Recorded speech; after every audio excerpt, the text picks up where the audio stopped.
आने वाली पीढ़ी को अच्छा नहीं बना सकते। वर्तमान में भौतिक विकास के चक्कर में हम लोग जब भी मकान बनाते हैं, दुकान बनाते हैं, तो उसमें जो है हम बहुत ध्यान रखते हैं। कोई मकान बनाना है तो दीवारें कहाँ रहेगी, खिड़की कहाँ रहेगी, नीचे का सब बनवा के देते हैं।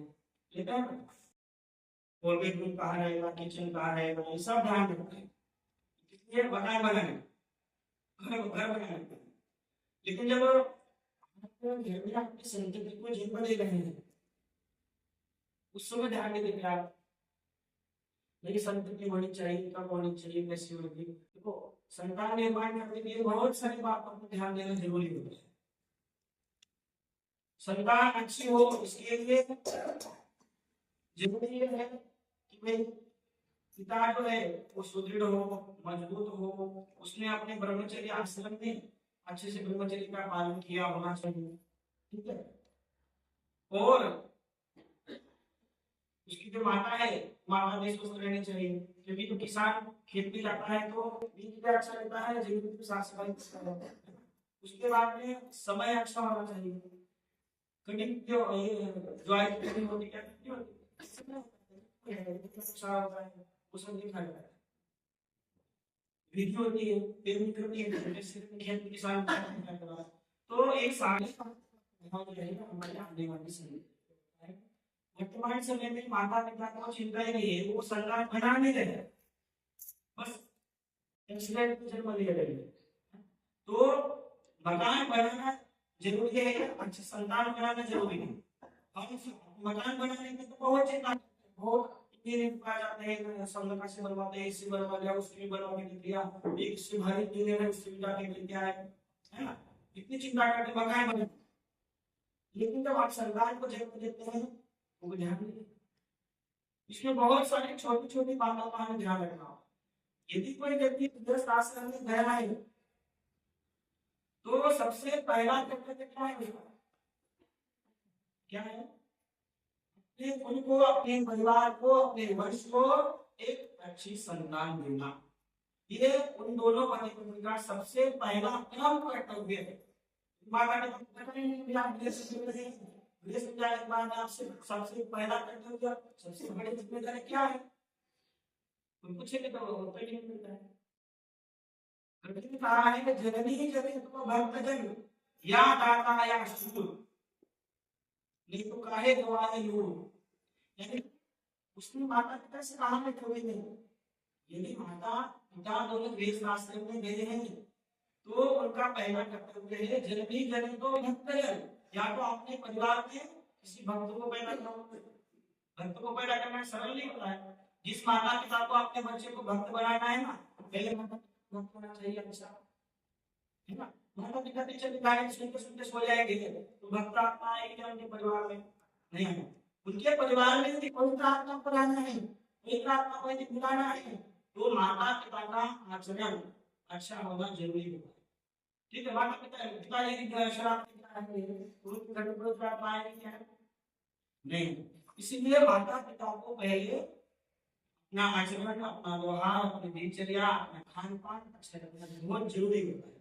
इसीलिए जननी जनितो भक्तजन या दाता, यदि दादी को आपके घर में पैदा करना है तो उसी प्रकार का व्यवहार करना चाहिए। हम यदि लोग लालच करते रहेंगे दादी संतान होती नहीं है। तो अपना व्यवहार जैसा अच्छा होता है वैसे ही आत्मा हमारे घर में, हमारे परिवार में आगमन होता है। जननी जनितो भक्तजन या दाता या शूर, यदि शूर को पैदा करना है, की बलवान शक्तिशाली की संतान को जन्म देना है तो क्या होता है? माता पिता को अच्छा व्यवहार अच्छा रखना होता है, व्यवहार अच्छा रखना होता है, दिनचर्या अच्छी रखनी होती है, सुबह जल्दी उठना होता है, सुबह 10 बजे तक सोते रहते माता पिता। दिनचर्या ऐसा करोगे तो आलसी संतान घर में पैदा होगा, तमोगुण से युक्त, रजोगुण से युक्त संतान घर में पैदा होगी।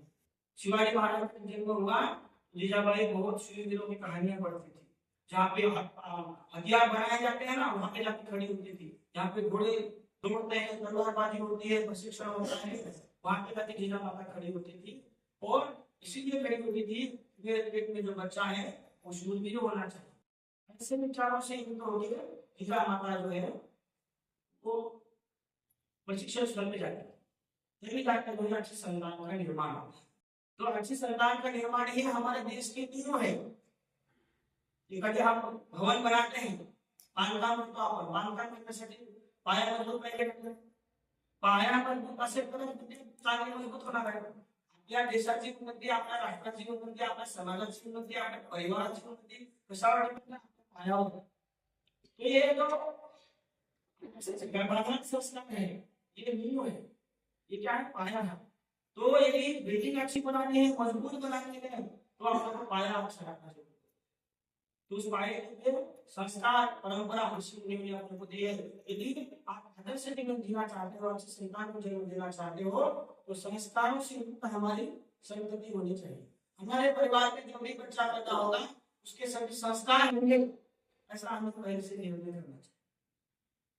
कितने संस्कार आपको बार बार सुना होगा, सुबह से सुनी गए, पहले से आप लोग जानते हैं कितने संस्कार है? 16 संस्कार है। 16 के 16 नाम कौन कौन बता सकते हैं क्रम से? एक आपको हम कहेंगे नहीं, वो आप कभी भूलोगे नहीं ना, और क्रम से आपको याद रहेंगे ना। हमको हमारे कुछ नहीं बताया था, हम आपको 16 संस्कार नहीं होंगे।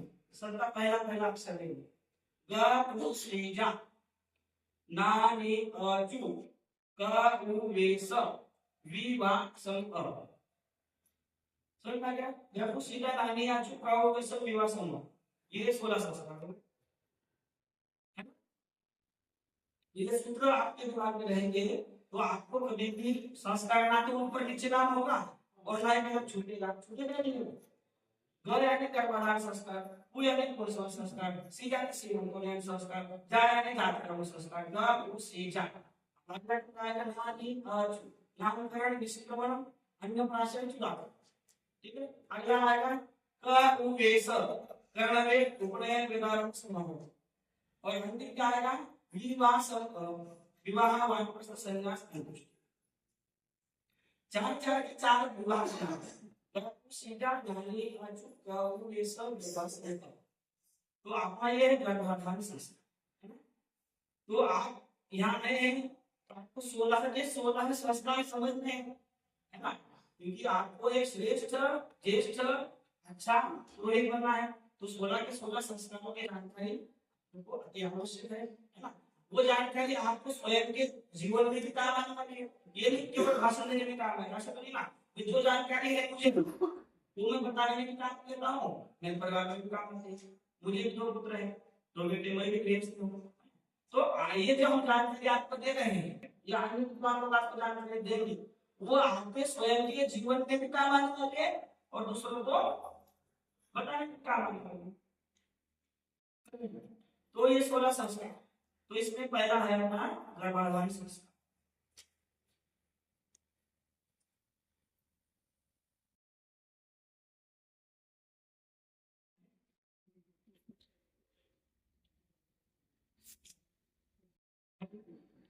वाली पीढ़ी को अच्छा नहीं बना सकते।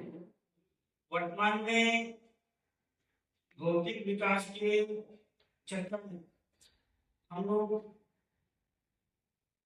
जब भी मकान बनाते हैं, दुकान बनाते हैं, तो उसमें जो है हम बहुत ध्यान रखते हैं। कोई मकान बनाना है तो दरवाजे कहाँ रहेंगे, खिड़की कहाँ रहेगी, कैसे नक्शा बनवा के देते हैं, ठीक है। और बेडरूम कहाँ रहेगा, किचन कहाँ रहेगा, ये सब ध्यान रखते हैं। इसलिए मकान बनाने, घर बनाने, लेकिन जब आपकी संतति को जन्म दे रहे हैं उस समय ध्यान नहीं देते आप। मेरी संतति होनी चाहिए, कब होनी चाहिए, कैसी होगी। देखो, संतान निर्माण करने के लिए बहुत सारी बातों पर ध्यान देना जरूरी होता है। संतान अच्छी हो उसके लिए जरूरी है कि भाई पिता जो है वो सुदृढ़ हो, मजबूत हो, उसने अपने ब्रह्मचर्य आश्रम में अच्छे से ब्रह्मचर्य का पालन किया होना चाहिए, ठीक है। और उसकी जो माता है, माता भी स्वस्थ रहनी चाहिए, क्योंकि तो किसान खेत में जाता है तो बीज भी अच्छा रहता है, जमीन की साफ सफाई करता है। उसके बाद में समय अच्छा होना चाहिए। कटिंग जो ज्वारी की कटिंग होती है क्या होती है, नुकसान होता है, वो सब दिखा जाता है। विधि होती है, पेरनी होती है, जैसे खेत में किसान तो एक संदेश हमारे आने वाली समय वर्तमान समय में माता पिता को चिंता ही नहीं है, वो संतान बना नहीं रहे, बस इंसिडेंट में जन्म ले रहे हैं। तो मकान बनाना जरूरी है, अच्छी संतान बनाना जरूरी है। हम मकान बनाने की तो बहुत चिंता करते हैं, बहुत इंजीनियर पास जाते हैं, संगठन से बनवाते हैं, इससे बनवा लिया, उसकी भी बनवा के दिया, एक इससे भारी इंजीनियर है, उससे भी जाके मिल गया है ना, इतनी चिंता करके मकान बने। लेकिन जब आप सरकार को जन्म देते हैं वो ध्यान नहीं, इसमें बहुत सारी छोटी छोटी बातों का हमें ध्यान रखना होगा। यदि कोई व्यक्ति गृहस्थ आश्रम में गया है तो सबसे पहला कर्तव्य क्या है उसका, क्या है, अपने उनको, अपने परिवार को, अपने वंश को एक अच्छी संतान देना, ये उन दोनों पति पत्नी का सबसे पहला अहम कर्तव्य है। माता पिता विदेश में जाने के बाद आपसे सबसे पहला कर्तव्य, सबसे बड़ी जिम्मेदारी क्या है, तुम पूछेंगे तो उत्तर नहीं मिलता है। कहा है जननी जनितो भक्तजन या दाता या शूर, नहीं तो काहे गवाए लोग, यानी उसने माता पिता से कहा है कभी नहीं, यदि माता पिता दोनों गृहस्थ आश्रम में गए हैं तो उनका पहला कर्तव्य है जननी जनितो भक्तजन, या तो अपने परिवार में किसी भक्त को पैदा करो। भक्त को पैदा करना सरल नहीं होता है, जिस माता पिता को अपने बच्चे को भक्त बनाना है ना, पहले माता पिता भक्त होना चाहिए हमेशा, है ना। माता पिता पीछे गाने सुनते सो जाएंगे तो भक्त आत्मा आएगी क्या उनके परिवार में, नहीं आएगी। उनके परिवार में यदि पवित्र आत्मा को लाना है, पवित्र आत्मा को यदि मिलाना है तो माता पिता का आचरण अच्छा होना जरूरी है। ठीक है, माता पिता यदि शराब पी क्या है तो उनके घर में पवित्र आत्मा आएगी क्या, नहीं। इसलिए माता पिता को पहले अपना आचरण, अपना व्यवहार, अपनी दिनचर्या, खान पान अच्छा रखना बहुत जरूरी होता है।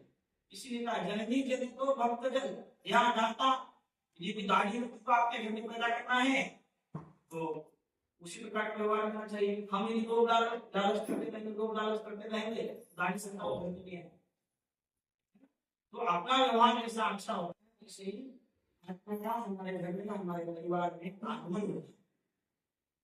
जननी जनितो भक्तजन या दाता या शूर, यदि शूरवीर को पैदा करना है, यदि तेजस्वी ओजस्वी बलवान शक्तिशाली संतान को जन्म देना है तो क्या होता है, माता पिता को अच्छा व्यवहार अच्छा करना होता है, व्यवहार अच्छा करना होता है, दिनचर्या अच्छी होती है, सुबह जल्दी उठना होता है, सुबह 10 बजे तक सोते रहते माता पिता, ये दिनचर्या ऐसा करोगे तो आलसी संतान घर में पैदा होगा, तमोगुण से युक्त रजोगुण से युक्त संतान घर में पैदा होगा।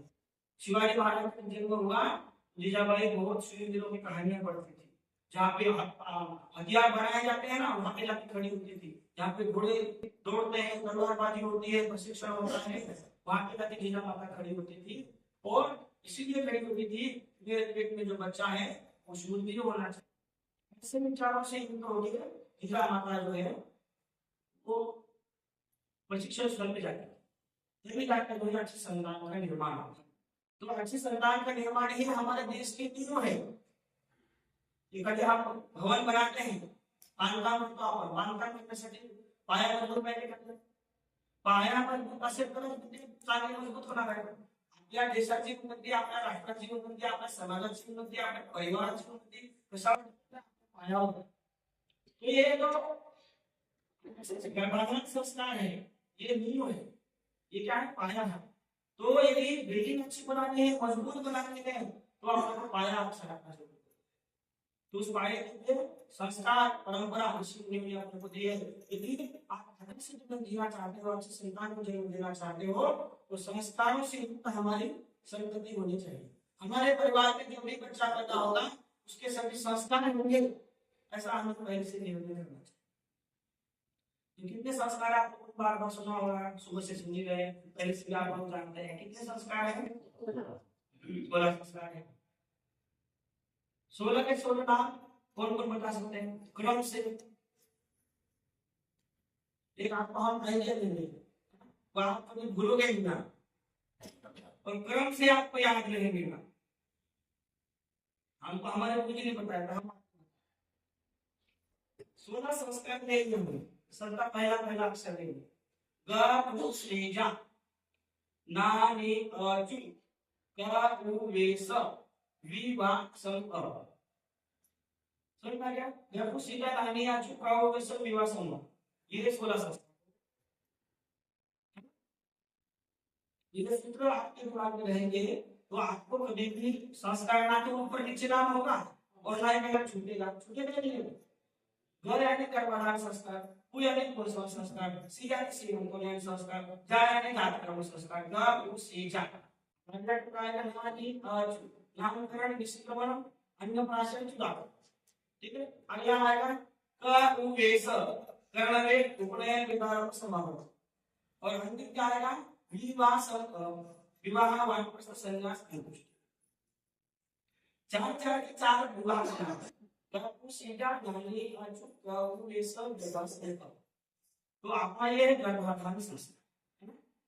तो आप यहाँ आए हैं, आपको 16 के 16 संस्कार समझने हैं, है ना, क्योंकि आपको एक श्रेष्ठ ज्येष्ठ अच्छा पुरोहित बनना है। तो 16 के 16 संस्कारों की जानकारी आपको अति आवश्यक है ना। वो जानकारी आपको स्वयं के जीवन में भी काम आने वाली है, ये नहीं केवल भाषण देने में काम है। ऐसा तो नहीं ना, जो जानकारी है मुझे वो मैं बताने में भी काम लेता हूँ, मेरे परिवार में भी काम आती है। मुझे भी 2 पुत्र हैं, 2 बेटे मैं भी गृहस्थ हूँ। तो ये जो हम जानकारी आपको दे रहे हैं, या आपको जानकारी देंगे, वो आपके स्वयं के जीवन में भी काम आने वाले हैं और दूसरों को बताने में काम आने वाले। तो ये 16 संस्कार। तो इसमें पहला है अपना गर्भाधान संस्कार। घूमने चले जाते हैं उधर पहाड़ों में, इधर उधर कहीं भी फोटो सेशन करवाते हैं, क्या क्या करवाते हैं।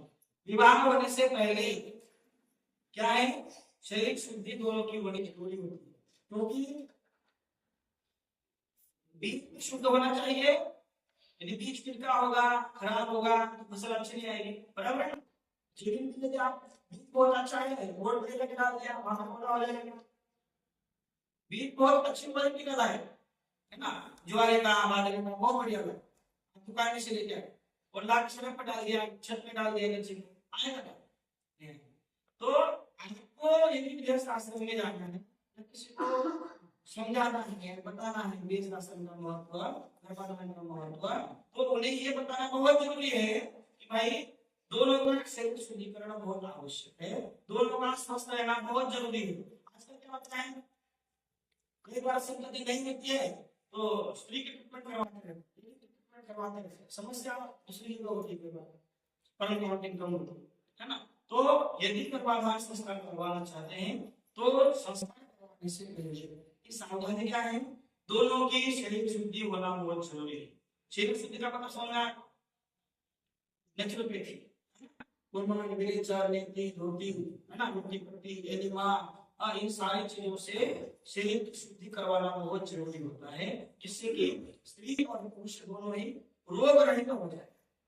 हम इस संस्कार करवाते हैं, गर्भाधान संस्कार फायदा क्या होता है, माता पिता में यदि कोई बीमारी है, माता पिता में यदि कोई दोष है, माता पिता में यदि कोई रोग है, तो वो आने वाली संतति में न जाए, इसलिए गर्भाधान संस्कार के समय आपको ये जानकारी दी जाती है। कोई माता पिता के रोगों से बच्चा मुक्त रहे, बच्चे को रोग नहीं आने चाहिए, इसलिए जो है गर्भाधान संस्कार के समय औषधि का प्रयोग भी बताया जाता है।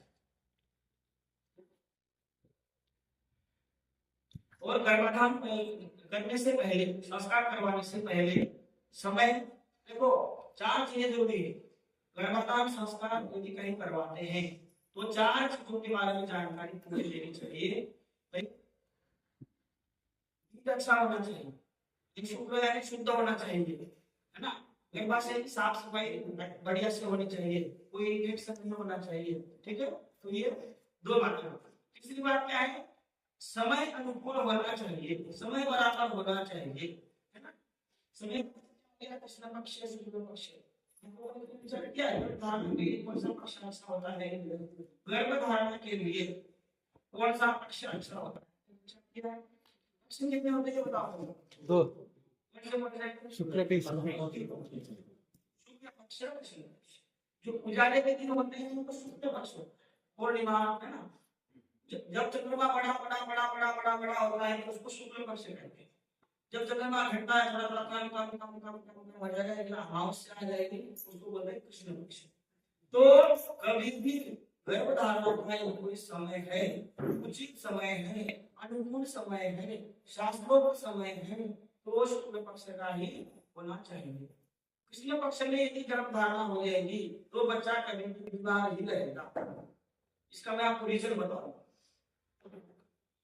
शुक्ल पक्ष में यदि गर्भधारणा होती है तो बच्चा स्वस्थ क्यों रहता है? देखो, कृष्ण पक्ष में अंधेरा रहता है, जितने रोगाणु कीटाणु है सबको हावी रहते हैं, सभी वायरस बैक्टीरिया होते हैं वो उनकी ताकत बढ़ी हुई होती है, अंधेरे की ताकत, ठीक है ना। और जब शुक्ल पक्ष होता है तो प्रकाश होता है चंद्रमा, तो उसके कारण क्या है, धरती पर जमीन में तरल पदार्थ है, जलीय अंश है, वो शक्तिशाली होते हैं। आपने देखा होगा पूर्णिमा के दिनों में ही ज्वार भाटा आता है, पूर्णिमा के दिनों में ही ज्वार भाटा आता है, समुद्र का पानी बढ़ जाएगा, कुएं का पानी बढ़ जाएगा, पानी का लेवल बढ़ जाएगा, कब बढ़ता है? शुक्ल पक्ष। शुक्ल पक्ष में धरती पर जितने भी तरल पदार्थ हैं, जितने भी जलीय पदार्थ हैं, जितने भी लिक्विड वाले पदार्थ हैं, वो सभी चंद्रमा के द्वारा आकर्षित होते हैं और उनकी उस समय ताकत बढ़ी हुई होती है। तो हमारे शरीर में तो पानी है ना, शुक्र है, आंखों है, जो भी है, रक्त है, तरल है ना, तो ये भी चंद्रमा के प्रकाश से आकर्षित होते हैं, प्रभावित होते हैं। इसीलिए गर्भधारण कभी भी करनी हो तो वो शुक्ल पक्ष में ही करनी चाहिए। बात समझ में आएगा? देखो, फॉर एग्जाम्पल आपको उदाहरण देकर समझाता हूँ। यदि कोई किसान है, वो यदि शुक्ल पक्ष की तैयारी करता है, फसल बोता है, तो उसको फसल के लिए बार बार फुहारनी करने की जरूरत नहीं पड़ती। तो शुक्ल पक्ष में कोई बड़ी फसल है, शुक्ल पक्ष में जो किसान कोई भी चीज लगाएगा, फसल पेड़ लगाएगा, पौधा लगाएगा, बिजाई करेगा, रोपण करेगा, खेती करेगा, तो शुक्ल पक्ष में भी करेगा, पौधों को फुहारने की जरूरत नहीं पड़ेगी। और धान्य आएगा बहुत अधिक मात्रा में आएगा। शुक्ल पक्ष की फसल तो 2 कैरियर बनाओ, एक कैरी में शुक्ल पक्ष को कैरी करो, दूसरी कैरी में कृष्ण पक्ष की कैरी, तो आपको इस बात को समझ में आ जाएगा शुक्ल पक्ष की कैरी में कभी भी फायदा ही होता है। उस पौधों को, उस पेड़ों को रोग नहीं लगते हैं, बीमारियां नहीं होती, फुहारने की जरूरत ज्यादा नहीं पड़ती है, क्योंकि वो शुक्ल पक्ष को किया हुआ है, पौधा लगाया। ठीक है, बात पकड़ में आएगा।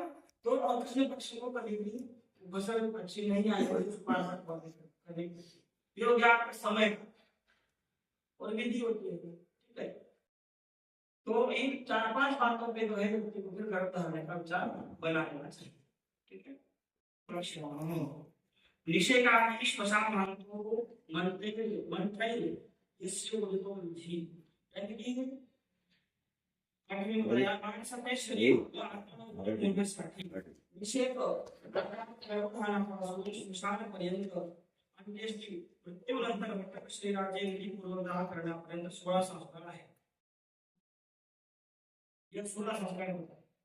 संस्कार से होने वाले संस्कार कितने हैं?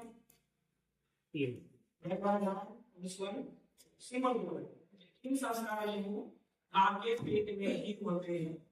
उसके बाद चौथा जो है जाकर कर्म हो तो बनेगी आपने हम आ चुके हैं संसार में, हम आ गए हैं, तो बाकी के संस्कार क्या है?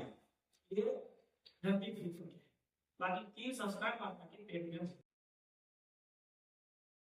शरीराचा अंग गंगाराम व शरीराचा अंग भस्मीकरेपर्यंत 16 प्रकारचे उत्तम संस्कार करावे लागतात। त्यापैकी प्रथम गर्भाधान संस्कार आहे। तो गर्भाधान शब्द का अर्थ बना रहे हैं, बताते हैं।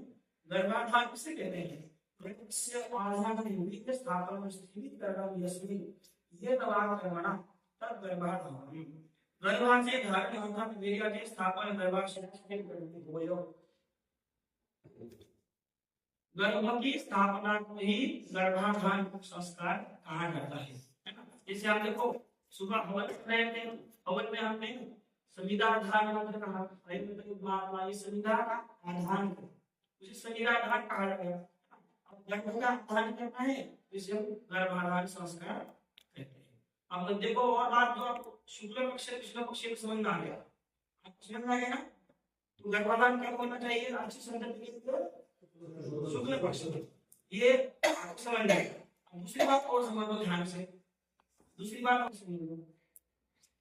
शुरुआत के आरंभ के 4 दिन तो एमसीक्यू के ऊपर गर्भधारणा असंभव है, और ये बुद्धि को तुम्हारा बच्चा बीमार होता है, ठीक है, पहली बात तो रहेगी।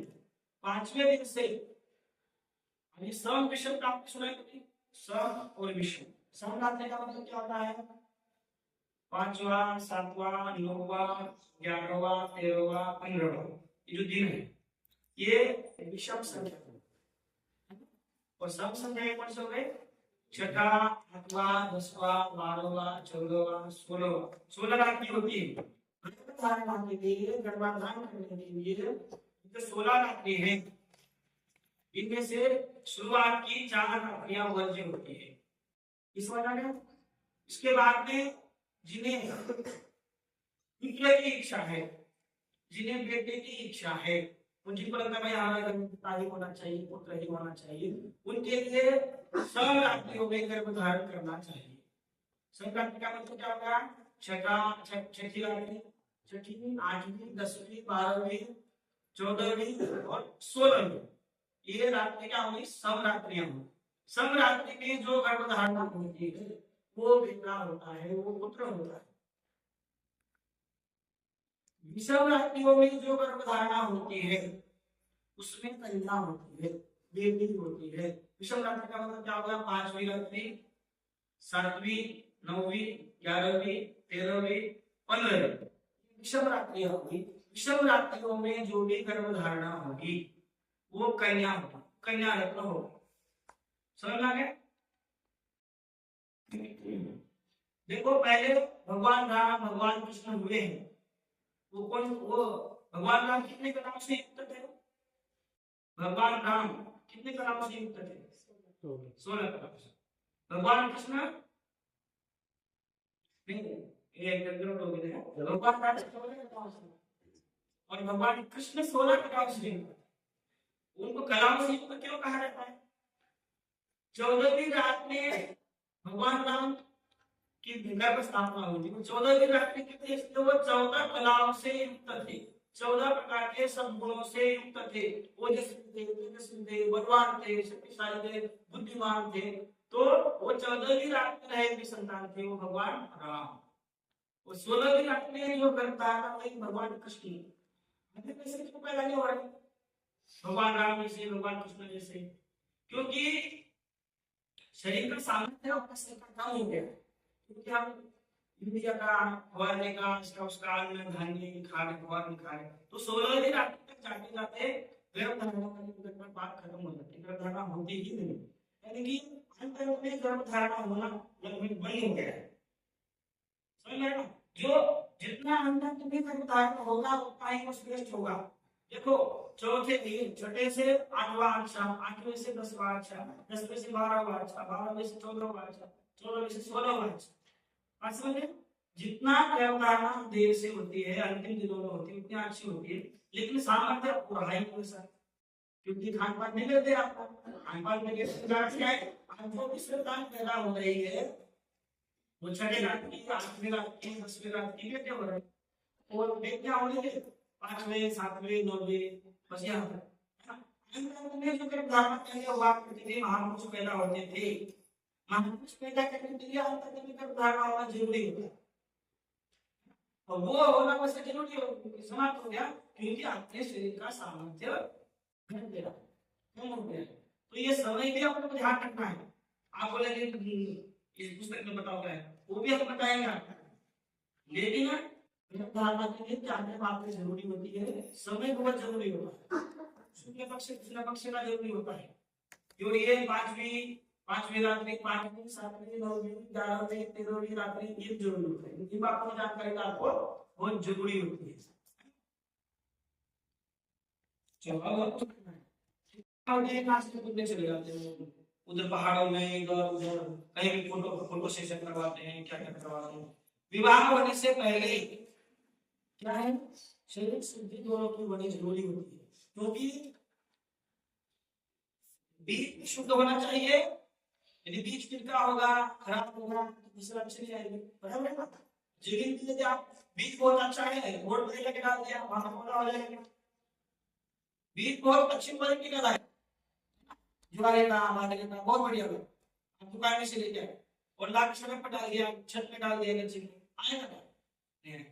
तो शास्त्र में जानना है या किसी को समझाना है, बताना है बीज शास्त्र का महत्व, गर्भाधान का महत्व, तो उन्हें ये बताना बहुत जरूरी है भाई दोनों का शरीर शुद्धिकरण बहुत आवश्यक है, दोनों का स्वस्थ रहना बहुत जरूरी है। आजकल क्या होता है, कई बार संतति नहीं होती है तो स्त्री की ट्रीटमेंट करवाते हैं, लेडी की ट्रीटमेंट करवाते हैं, समस्या दूसरी जगह होती है, कई बार परम काउंटिंग कम होती है ना। तो यदि गर्भाधान संस्कार करवाना चाहते हैं तो संस्कार करवाने से पहले सावधानी क्या है, दोनों की शरीर शुद्धि होना बहुत जरूरी है। शरीर शुद्धि का पता समझना है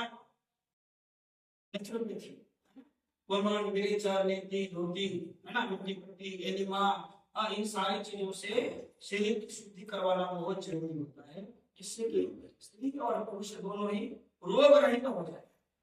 हम इस संस्कार करवाते क्यों हैं, गर्भाधान संस्कार का फायदा क्या होता है, माता पिता में यदि कोई बीमारी है, माता पिता में यदि कोई दोष है, माता पिता में यदि कोई रोग है, तो वो आने वाली संतति में न जाए, इसलिए गर्भाधान संस्कार से आपको ये जानकारी दी जाती है कि माता पिता के रोगों से बच्चा मुक्त रहे, बच्चे में वो रोग नहीं आने चाहिए, इसीलिए गर्भाधान संस्कार के समय औषधियों का प्रयोग भी बताया जाता है। और गर्भाधान करने से पहले, संस्कार करवाने से पहले समय, देखो 4 चीजें जरूरी है। गर्भाधान संस्कार यदि कहीं करवाते हैं तो 4 चीजों के बारे में जानकारी पूरी लेनी चाहिए। भाई बीज अच्छा होना चाहिए, एक शुक्र यानी शुद्ध होना चाहिए, है ना। गर्भाशय की साफ सफाई बढ़िया से होनी चाहिए, कोई इन्फेक्शन नहीं होना चाहिए, ठीक है। तो ये 2 बातें। तीसरी बात क्या है, समय अनुकूल होना चाहिए, समय बराबर होना चाहिए। समय का मतलब क्या हो गया, कृष्ण पक्ष शुक्ल पक्ष, विचार किया है कौन सा पक्ष अच्छा होता है गर्भधारण के लिए, कौन सा पक्ष अच्छा होता है, तो विचार किया है। पक्ष कितने होते हैं बताओ, 2 कौन से शुक्र के उजाले के दिन होते हैं तो शुक्ल पक्ष, पूर्णिमा, है ना। जब चंद्रमा बड़ा बड़ा बड़ा बड़ा बड़ा बड़ा होता है तो उसको शुक्ल पक्ष कहते हैं। जब चंद्रमा घटता है थोड़ा थोड़ा कम हो जाएगा, लेकिन अमावस्या आ जाएगी, उसको बोलते हैं कृष्ण पक्ष। तो कभी भी गर्भधारण का कोई समय है, उचित समय है, अनुकूल समय है, शास्त्रोक्त समय है, तो शुक्ल पक्ष का ही होना चाहिए। कृष्ण पक्ष में यदि गर्भधारण हो जाएगी तो बच्चा कभी बीमार ही रहेगा। इसका मैं आपको रीजन बताऊं।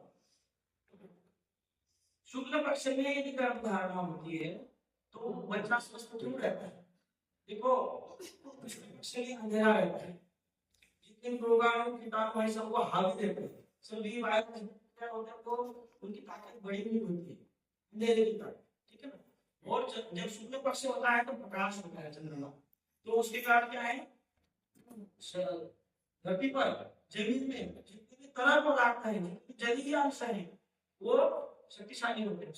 आपने देखा होगा पूर्णिमा के दिनों में ही ज्वार भाटा आता है, पूर्णिमा के दिनों में ही ज्वार भाटा आता है, समुद्र का पानी बढ़ जाएगा, कुएं का पानी बढ़ जाएगा, पानी का लेवल बढ़ जाएगा, बढ़ता है शुक्ल पक्ष में। समझ क्या देखो, शुक्ल पक्ष में धरती पर जितने भी तरल पदार्थ हैं, जितने भी जलीय पदार्थ पदार्थ हैं, वो सभी चंद्रमा के द्वारा आकर्षित होते हैं और उनकी उस समय ताकत बढ़ी हुई होती है।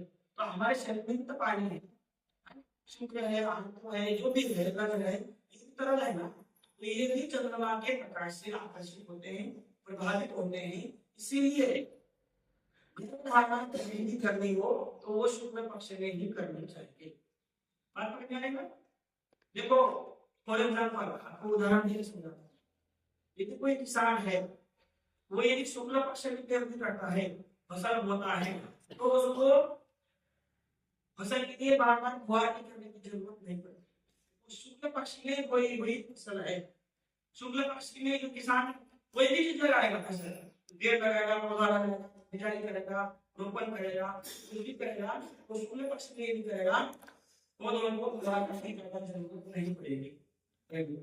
और अन्न आएगा वो अधिक मात्रा में आएगा शुक्ल पक्ष की फसल। आप क्या करो, दो कैरिया बनाओ, एक कैरी में शुक्ल पक्ष को कैरी करो, दूसरी कैरी में कृष्ण पक्ष को कैरी करो, तो आपको इस बात को समझ में आ जाएगा शुक्ल पक्ष की कैरी में कभी भी फायदा ही होता है। उस पौधों को, उस पेड़ों को रोग नहीं लगते हैं, बीमारियां नहीं होती, फुहारने की जरूरत ज्यादा नहीं पड़ती है, क्योंकि वो शुक्ल पक्ष को क्या हुआ है। ठीक है, बात समझ में आएगा? तो और कृष्ण पक्ष को कभी भी फसल अच्छी नहीं आई करने योग्य आपका समय और विधि होती है। ठीक है, तो इन 4-5 बातों पे जो है व्यक्ति को फिर गर्भ धारणे का विचार बना लेना चाहिए। ठीक है, शरीराचा अंग गर्भाधान व शरीराचा अंग बसवीपर्यंत संस्कार करावे लागतात। यहाँ तक कि बुद्धीने गर्भाधान संस्कार आहे। तो गर्भाधान शब्द का अर्थ बना रहे हैं, गर्भाधान किसे कहते हैं? गर्भस्य आधानं विद्य स्थापनं स्थिरीकरणं यस्मिन् ये दवा कर्मणा तद गर्भाधानम्। गर्भाचे धारण अर्थात वीर्याचे स्थापन, गर्भाशय स्थिर करने होयो। गर्भ की स्थापना को ही गर्भाधान संस्कार कहा जाता है। इसे आप देखो, सुबह हवन कर रहे थे, हवन में हमने संविदा धान मंत्र कहा, महात्मा संविदा का आधान, उसे संविदा धान कहा गया। गर्भ का धारण करना है, इसे हम गर्भाधान संस्कार कहते हैं। अब देखो और बात जो आपको शुक्ल पक्ष कृष्ण पक्ष समझ आ गया, समझ में आ गया? तो गर्भाधान कब होना चाहिए? अच्छी संतति के लिए शुक्ल पक्ष, ये समझ में। दूसरी बात और समझ लो ध्यान से, दूसरी बात और समझ लो, शुरुआत के आरंभ के 4 दिन तो एमसी पीरियड के होते हैं, गर्भधारण असली मौत है, और ये होती भी है तो तुम्हारा बच्चा बीमार होता है। ठीक है, पहली बात तो रहेगी। 5वें दिन से सम विषम का सुना है कभी? सम और विषम, सम रात्रि का मतलब क्या होता है? 5वां, 7वां, 9वां, 11वां, 13वां, 15वां ये दिन है, ये विषम संख्या है। और सम संख्या कौन से हो गए? 6वां, 8वां, 10वां, 12वां, 14वां, 16वां, 16 रात्रि होती है। गर्भधारण के लिए, गर्भाधान करने के लिए जो 16 रात्रि है, इनमें से शुरुआत की 4 रात्रियां वर्ज्य होती है। इस वाला क्या? इसके बाद में जिन्हें पुत्र की इच्छा है, जिन्हें बेटे की इच्छा है, उनकी परंपरा में हमारे घर में बेटा ही होना चाहिए, पुत्र ही होना चाहिए, उनके लिए सम रात्रियों में गर्भधारण करना चाहिए। सम रात्रि का मतलब क्या होगा? छठी रात्रि, 6वीं, 8वीं, 10वीं, 12वीं, 14वीं और 16वीं, ये रात्रि का सम रात्रि होगी।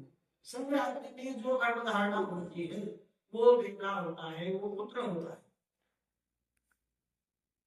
विषम रात्रियों में जो गर्भधारणा होती है उसमें कन्या होती है, बेटी होती है। विषम रात्रि का मतलब क्या होगा? 5वीं रात्रि, 7वीं, 9वीं, 11वीं, 13वीं, 15वीं, ये विषम रात्रियां होगी। विषम रात्रियों में जो भी गर्भधारणा होगी वो कन्या होगी। कन्या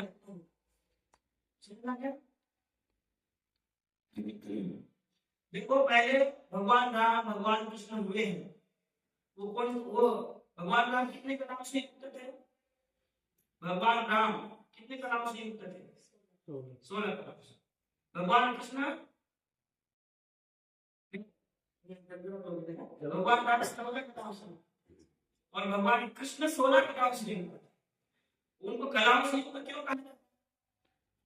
14वीं रात में भगवान राम की गर्भ स्थापना हुई थी। 14वीं रात में कितने थे? वो 14 कलाओं से युक्त थे, 14 प्रकार के सब गुणों से युक्त थे, ओजस्वी थे, तेजस्वी थे, बलवान थे, शक्तिशाली थे, बुद्धिमान थे।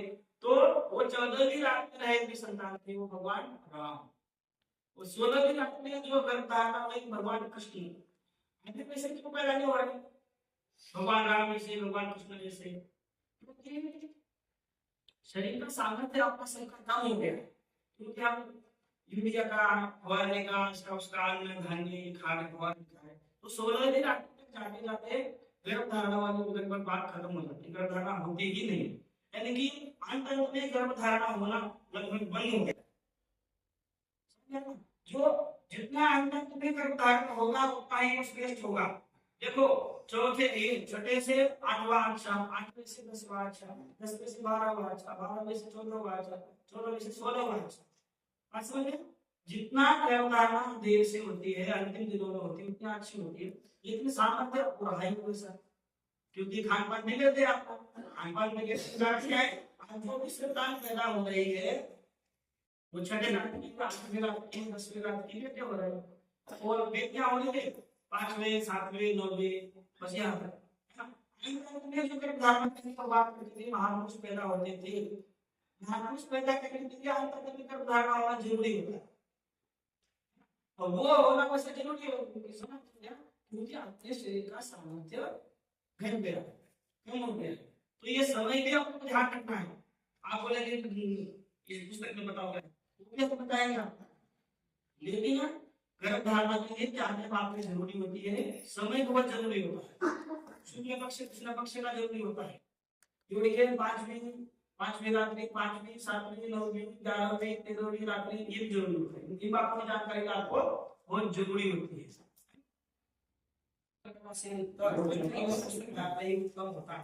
तसे उत्तम बलवान स्त्री पुरुषापासून उत्पन्न झालेली संतान ही उत्तम होते। पूर्ण युवा अवस्थेपर्यंत यथायोग्य ब्रह्मचर्याचे पालन व विद्या अभ्यास करून, अर्थात कमीत कमी 16 वर्षाची कन्या व 25 वर्षाचा पुरुष अवश्य असला पाहिजे। वयो मर्यादा, एक आयु सीमा क्या होनी चाहिए, ये भी थोड़ा आगे चल के विवाह विषय हो जाता है। 48 वर्ष तक ऐसा करना, ठीक है, और इसकी तो ऋषि मुनि तो लिखते गए हैं है ना, सीता प्रश्न में पढ़ा होगा, तो ये चर्चा चलती है जा रहा है, लेकिन अभी जो है उसको चल रहा है ये सब मानते हैं।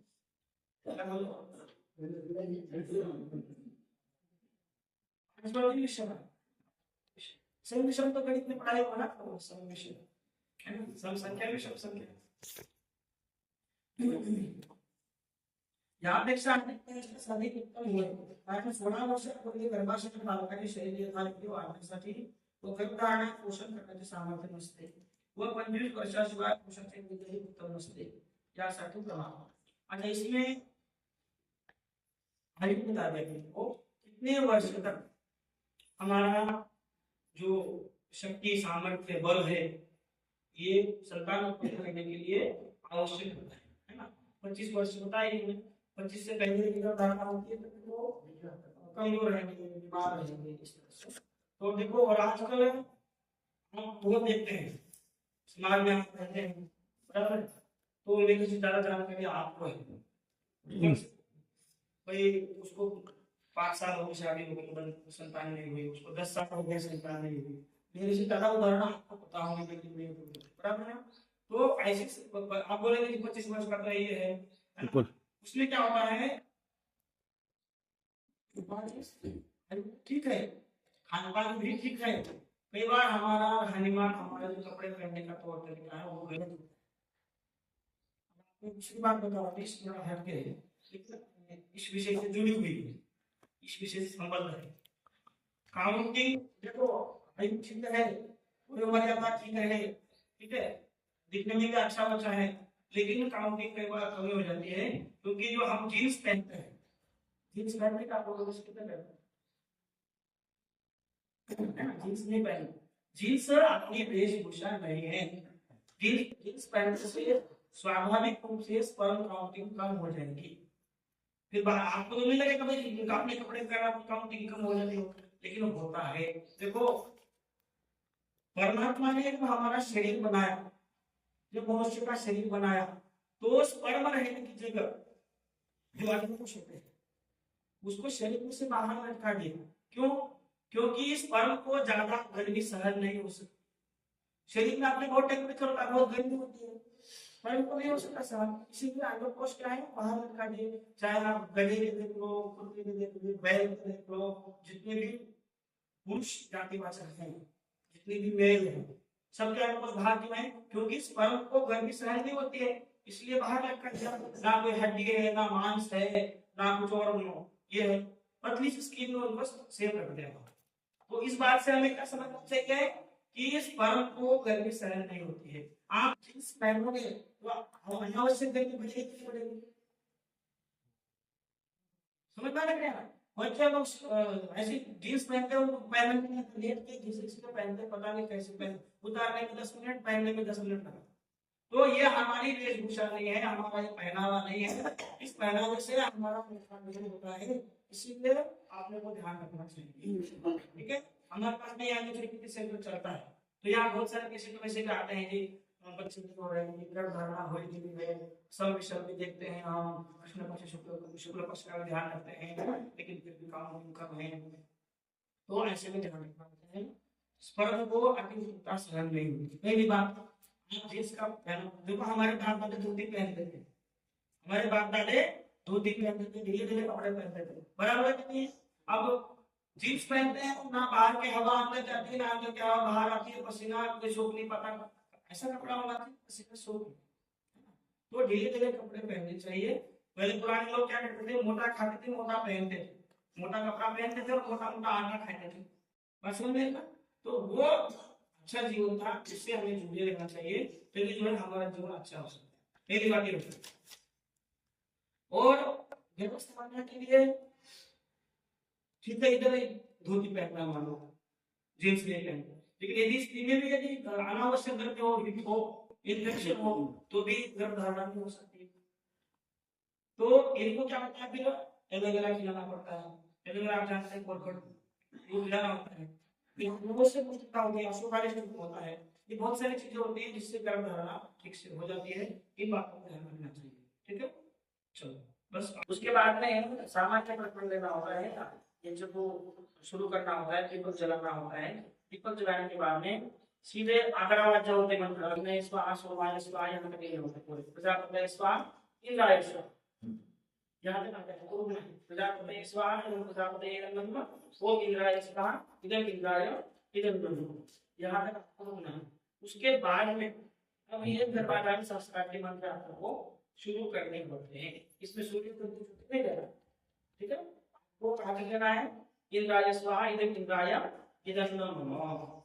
यहाँ तक आपको जैसे आप रोज ये करते हैं वैसे ही आपको लेना है। इसके बाद में आपको ये मंत्र है, 20 मंत्र यहाँ पे दिए हुए हैं आपकी पुस्तक में, देखिए ओम अग्नि प्रायश्चित्त त्वं देवानां प्रायश्चित्तेव सिद्धिः ब्राह्मणस्त्वानां च ब्राह्मणोपधावामि या अस्याः पापे लक्ष्मीस्तनो तामस्याः प्रजहि स्वाहा नमः नमः। ये 20 मंत्र है, आपको मिल गया ना? 20 मंत्र सभी को मिल गए? ठीक है, इस 20 मंत्र का क्या है, देखो 5-5 मंत्र के 4 विभाग दिए रखे हैं। 5-5 मंत्र के 4 विभाग हैं। पंचक बोल 4 पंचक 4 पंचक 4 पंचक 20। तो ये 4 पंचक दिए हुए हैं, 5-5 मंत्रों के 4 विभाग। आप जब मंत्रों का अर्थ का विचार करेंगे तो आपको ये समझ में आए 4 पंचक कैसे दिए हुए। इसमें देखिए 5 मंत्रों में पार्थिव लक्ष्मी तनु, 5 मंत्रों में पतंजलि पति भी तनु, 5 मंत्रों में अपुत्र्यः तनु और 5 मंत्रों में अपसव्या तनु, ऐसे शब्द आए हैं। देखिए क्या पहला मंत्र में देखो या अस्याः पापी लक्ष्मी तनु, ठीक है, ये 5 मंत्र का आपको मिलेगा, ये शब्द से मिलेगा या अस्याः पापी लक्ष्मी तनु। देखो दूसरे में भी इसे मिलेगा या अस्याः पापी लक्ष्मी तनु, तीसरे में यही मिलेगा या अस्याः पापी लक्ष्मी तनु, चौथे में मिलेगा या अस्या पापी लक्ष्मी स्तनु, और पांचवें में भी यही मिलेगा। छठे मंत्र में क्या है बताओ? या अस्या पतिग्नि तमुस्तानस्या, है ना, या अस्या पतिग्नि परि। ये पतिग्नि तत्व वाला शब्द है, ये आगे पूरे 5 मंत्रों में मिलेगा उससे। छठा, सातवां, आठवां, नौवां, 10वां, देखो आएगा 10वें में है क्या? या अस्या पतिग्नि तनु। 11वें में देखो या अस्या अपुत्र्या तनु, यहाँ बदल जाएगा, 11वें में बदल जाएगा। 18वें में बदलना या अस्या अपुत्र्या तनु। 12वें में वही मिलेगा या अस्या अपुत्र्या तनु। 13वें में मिलेगा या अस्या अपुत्र्या तनु, और आपको 14वें में मिलेगा या अस्या अपुत्र्या तनु।